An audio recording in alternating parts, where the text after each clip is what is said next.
ઘણીવાર પણ ભજનોમાં આપણે જાતા હોય બગાદા,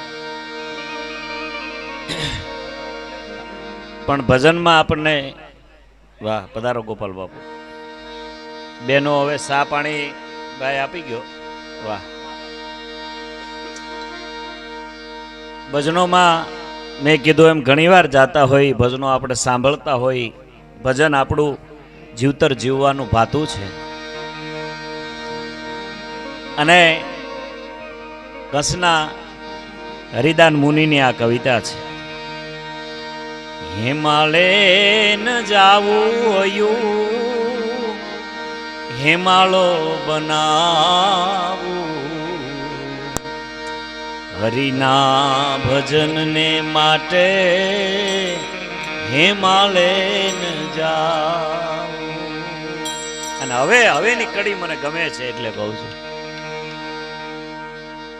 મુક્તિની જુગતી મારા એ ગુરુએ બતાવી રે. એ ગામડાની ભાષા છે, મારા ગુરુ આવ્યા. અને ઓલા તો મારા ગુરુજી આવ્યા. એ થોડીક સુધરેલી ભાષા લાગે ને. ગામડામાં તો એમ કે અમારા ગુરુજી આવ્યા. હા હા, અમારા ગર્વને ગાળનારો અમારો ગુરુ આવ્યો બાપ. અમારા અભિમાન રૂપી કોટડા ફૂટ્યા હોય, અમારા અભિમાન રૂપી થોડા ઘણા ફૂલડા ખીલ્યા હોય, એને ખીલ્યા ન કહેવાય. પોતાના બગીચામાં તો બધાયના ફૂલ ખીલે, પણ કાદવમાં કમળમાં જેથી ફૂલ મળે ને ખીલવા, તેથી તમારા સદગુરુની કૃપા હોય છે સાહેબ. કારણ કે તમે જા અરુણ દાદા, તમારું અહીંનું ગૌરવ છે બાપ. અમે તો એની કથાઓ સાંભળીએ છીએ, અમે તો બધા ગૌરવ લઈએ છીએ, પણ તમારું અહીંનું ગૌરવ છે. અરુણ દાદાને તાળીઓથી વધાવો. અહીંનું ગૌરવ છે આપણું. વર્ષોથી પ્રોગ્રામો, જ્યારે પ્રોગ્રામ હોય અહીંયા, તારે અમારા ભોજાભાઈના અમારા બધાયના મિત્રો છે, મિત્ર છે.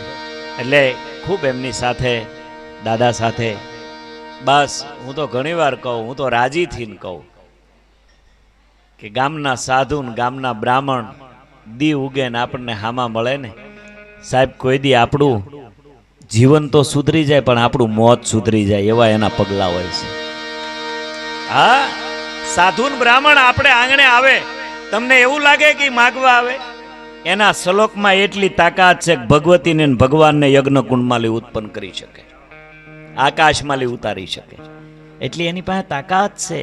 પણ આપણને દર્શન દે, આપણે એના પગલા આપણી ઘેરે શું કામ કરાવીએ? નકર આપણા પગલા રોજ નો આપણી ઘેરે થતા હોય, પણ એના શું કામ પગલા કરાવીએ? કે અમારે આંગણે બ્રાહ્મણ આવે, અમારે આંગણે સાધુ આવે અને અમારા આંગણે પગલા થાય. એનું કારણ એ છે કે આપણા આંગણે આવી જાય, આપણા ઘરમાં નેગેટિવ ઉર્જા હોય ને, થોડા ઘણા બાંધ્યા હોય, આડાવડું કાંઈ કે ડખો હોય, અને આપણે હોય તો હોય જ ને, એમ હોય એટલે હોય ને, એમ થોડો ઘણો કાંઈક હોય, પણ સાધુના અને બ્રાહ્મણના પગલા થઈ જાય અને તમારા ઘરમાં શાંતિ થઈ જાય, તો માનજો કે આ દેશનો સાધુના, આ દેશનો બ્રાહ્મણના પગલા જાય છે.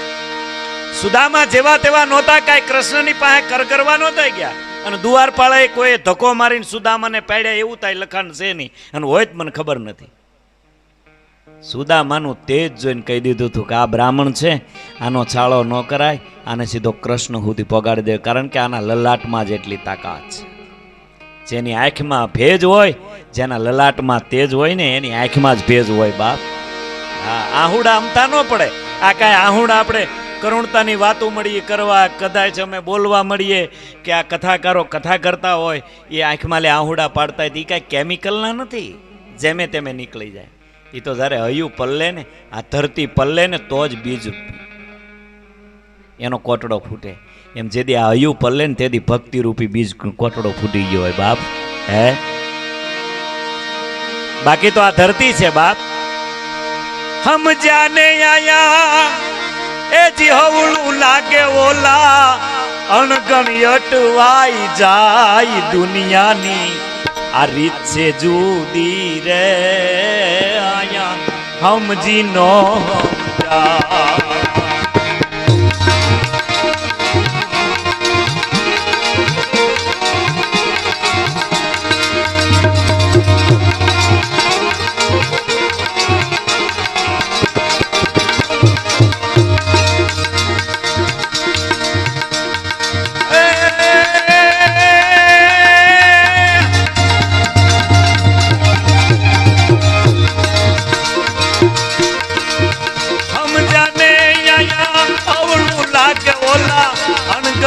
કરવાઈ જાય દુનિયાની ઈચ્છે ભૂલી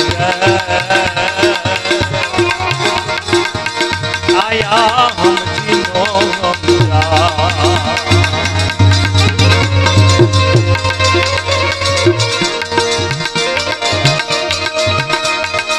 હમણાં ભૂમિએ ગાયું ને,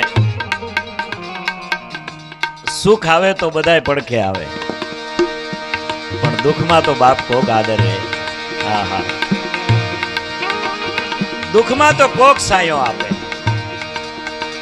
નાજાભાઈ પાહે જેથી રાજદૂત લઈને પ્રોગ્રામ કરતા ને જેને પંચરના પૈસા દીધા હોય ને, અત્યારે ફોર વ્હીલ છે ને કદાચ દરવાજો નવો કોક ફિટ કરાવી દે ફોર વ્હીલ.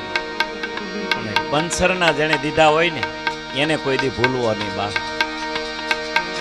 હા, સુખ દુઃખ તો આવે. બાપ દીકરો બે ગામડામાં રહે, બાપુ છે એ વીસી ઉતારે, જે માણાને વીસી કરડે વીસી ઉતારે, અને બાપા ગમે એ માણા આવે તો બધ ભરી લે. આવ્યો મારો બાપ, આવ્યો મારો બાપ આવ્યો. દીકરો કહે છે કે હે બાપા, આ વીસી ઉતારવાનો મંત્ર મને શીખવાડો ને. અને બાપા ઓલા મેલા કેલા કપડા પહેરીને આવે ને, મળે ને બધ ભરીને, એ દીકરાને ન ગમે. હું આ બધાને સોટી પીડ્યા. ઓલો કહે છે કે બાપા આ મંત્ર મને શીખવાડો નહીં, વીસી ઉતારવાનો. બટા આ મંત્ર નથી. તો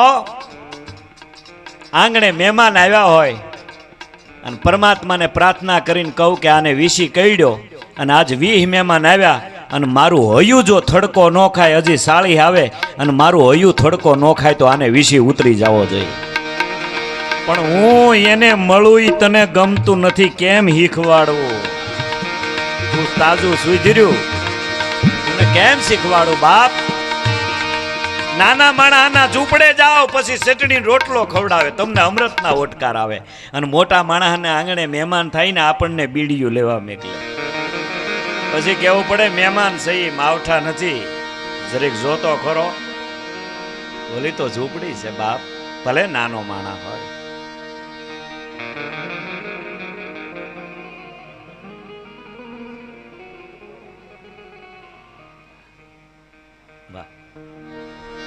હા, બહુ સારી ફરમાશ છે. ગટપણ ઘોડે ચડીને આવ્યું. ફરમાશ આવી જાઓ દાદા. હા, ભગવાન હતા પાસે. તમે અહીંયા આવો અને ઘડી ખાલી 2 કડી બોલજો એટલે ઈવડે ભાઈઓની ફરમાશ છે. તમે અહીંયા વહી આવો, અહીં આવો, અહીંયા. અરે આપણે વહી આવો, અહીંયા આવો. 2 કડી એનો ભાવ છે, ભાવ છે. ઘોડે ચડીને આવ્યું રે ગઢપણ. વાહ વાહ, ખરેખર એ જૂના ઢાળા છે એ હજી અમારે શીખવો હોય તો રિયાઝ કરવો પડે. હા, પણ અમે રિયાઝ કોઈ દી કરતા ને. હાવ રિયાઝ એટલે ભગાતાને વિનંતી કરી જોરદાર આપણે તાળીઓથી આપણે વધાવી. વાહ.